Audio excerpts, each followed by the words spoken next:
Butcher? What happened? My wife. She's alive. Vaught's holding her captive somewhere. And right now, we're in a little bit of trouble.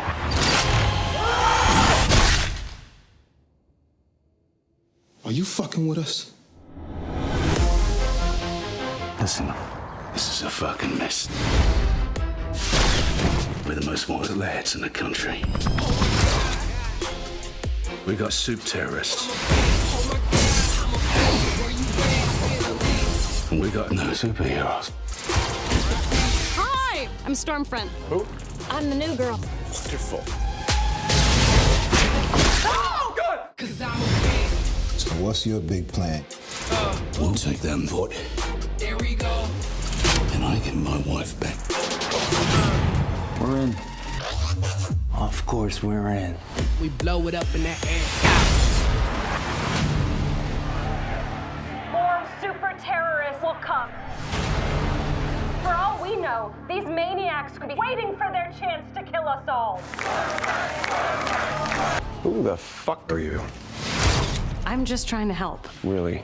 How? But we can fight back with an army of supermen, millions strong. Now, don't be a pussy. Laser my fucking tits. She's got a whole army of soups. We gotta stop her. We need more soup! Shit. All right, what do we do? We can't just kill everyone. That's exactly what we're gonna do.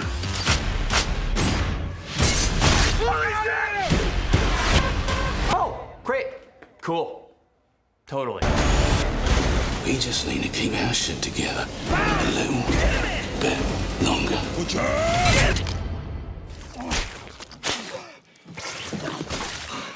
Yeah, you guys go ahead. You guys go ahead. I'm good. All right. Hands in the air. Like you just don't care. Kill.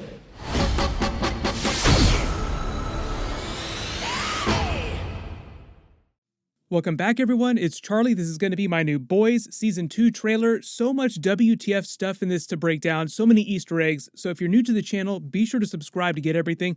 I will be doing videos for all the episodes this season, and as you can see from the trailer footage, it's way, way crazier than Season 1.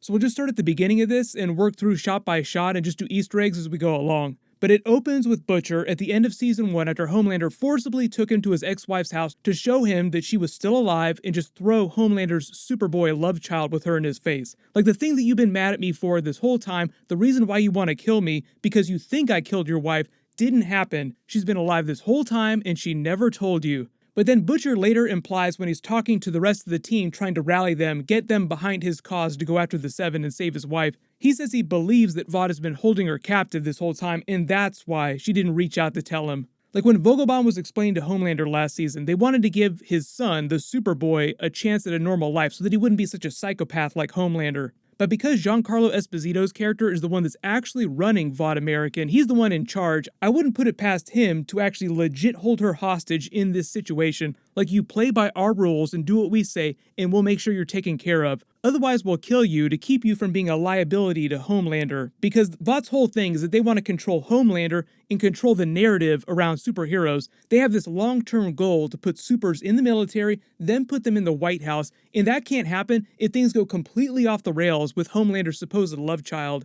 So everyone's kind of waiting to see how Homelander is going to deal with the revelation that he actually has a son now. There's some funny scenes later in the trailer of him showing up later to show his son to teach him how to fly, just pushing him off the roof.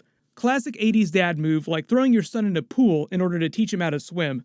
When the season begins, though, there is a moderate time jump. They might have just a quick moment at the beginning to address what happened at the end of last season, but then the actual season picks up after a time jump.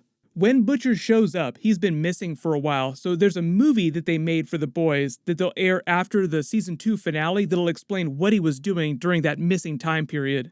Then there's that big montage of the boys simultaneously going on the run because there's this outstanding warrant for their arrest. The whole world is looking for them. Then they discuss taking down the new supervillains that Stormfront kept talking about.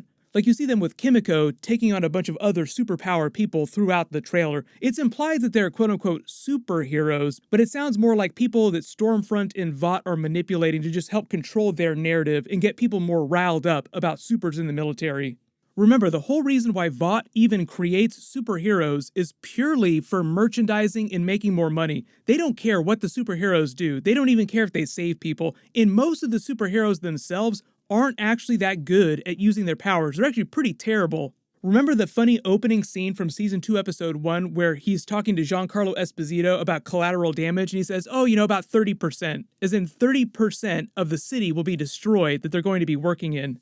There's a really big scene of Huey just freaking out inside the Seven's lair with this giant explosion. It's also probably associated with this Starlight scene where she's fighting Black Noir and he's just giving her the business. But it actually seems like her ability is pretty powerful because she's able to blast him and pin him up in the ceiling. Remember, the whole thing during Season 2 is that Starlight is now full Team Boys. Like you see her put these glasses on and this dark jacket like she's trying to go undercover inside Vought. She's informing on the Seven for the boys, giving Butcher information about what they're doing, what their plans are, so that they can help take them down and accomplish their goal of saving Butcher's wife and also dismantling the Seven from within.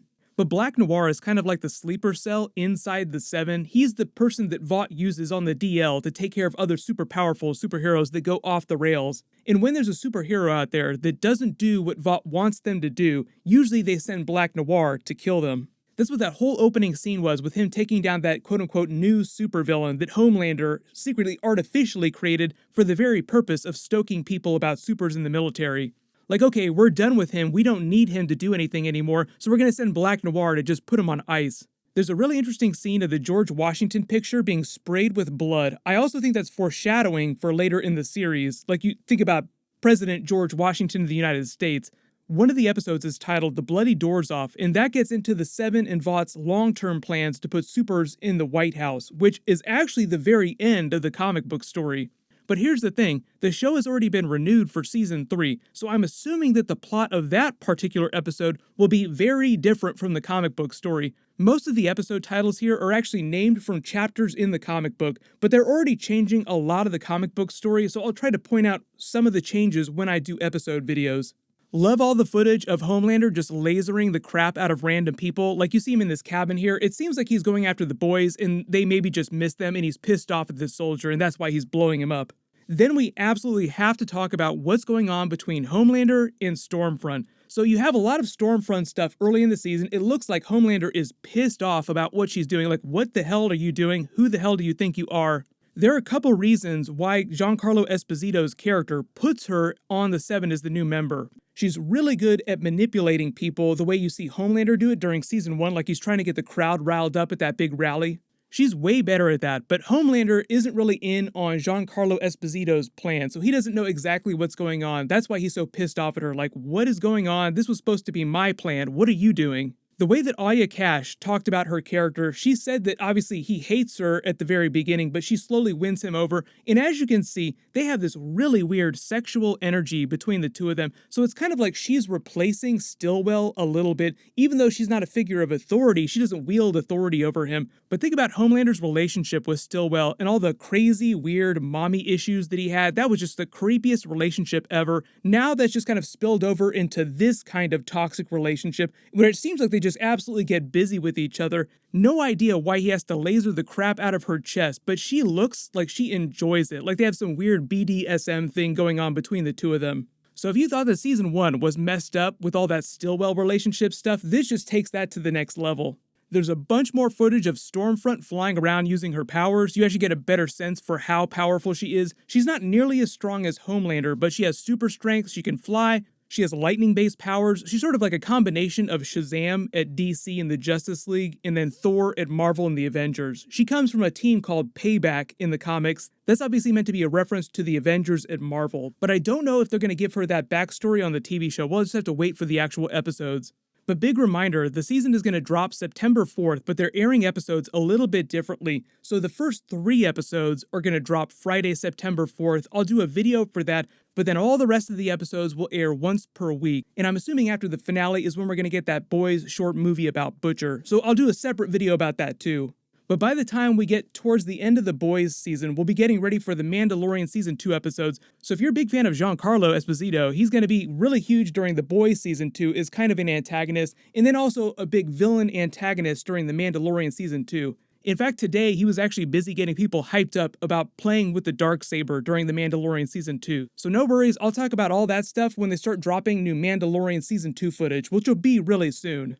Everyone just let me know in the comments what's your favorite part of this trailer, what are you most hyped up about for The Boys Season 2. They've already dropped a couple really big new Boys Season 2 trailers and video clips. You can click here to watch all of those.